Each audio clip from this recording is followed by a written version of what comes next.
Здравейте! Днес ще ви покажа как да си направите ето това цветенце, което може да ви послужи и за ключодържател. Аз така съм си го направила. И днес ще ви покажа как да си направите това цветенце.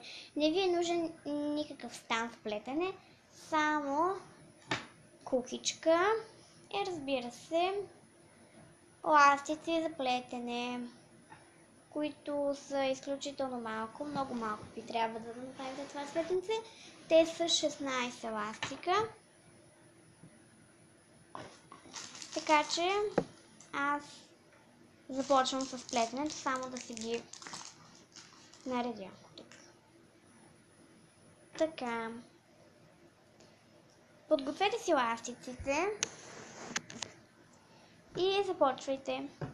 Взимаме един ластик, нанизваме го на куката 3 пъти. 3. После взимаме 2. И така правим.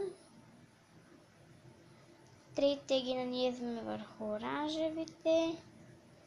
Придърпваме и ги поставяме така. Ето ни първото листенце. Избутайте го в средата на кукичката, за да може да има място и за другите. Те ще са 4, така че вие направете 4. И когато направите 4 такива листенца, те са 4, ето тези ще ги раздалеча малко, за да си личат. Така. Правите 4 такива. Сега въпросът е как ще ги съединим да станат с едно цвете. Това е най-елементарната част. Значи, взимате един ластик,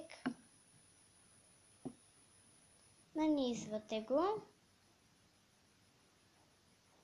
и така тези листенца постепенно всичките ги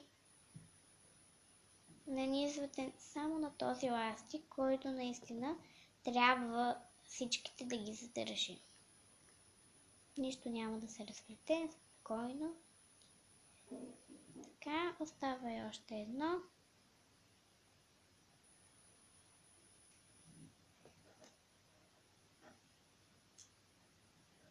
Готово. Всичките тези са нанизани. Това го придърпваме и поставяме и другото. Така. Сега почти са станали заедно. Остава сега да им направим дръжката, ако евентуално искате да ви е на ключодържател. Пак вземате един ластик и всичките ластици ги предърпвате. Този път не са толкова много. Така. Готово. Цветето самото е направено. Малко е безформено, но всъщност има си форма, да. Така изглежда едно цвете. И сега, ако искате така само да ви стои, просто, ако искате без ключодържател, просто да си го гледате. Тук ще имате 2 ластика. Вие взимате този, той, който е най-отзад, не този, който е най-отпред, този, който е най-отзад, го превъртате така и дърпате. Но тъй като аз днес ще направя ключодържател, ще му направя и дръжка. Тя се прави лесно, по същия начин продължавате с един ластик да си навивате. Така, аз ще продължа, за да ви покажа как да си го направите това нещо. Само да взема един ластик. Така, един прозрачен, добре. Този така го навивате и продължавате по същия начин да навивате листенцата. Вижте как се получава дръжката.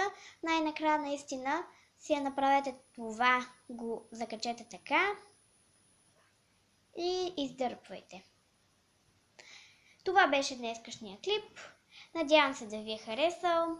Други път ще ви покажа как да си направите капачка за куката. Чао за сега!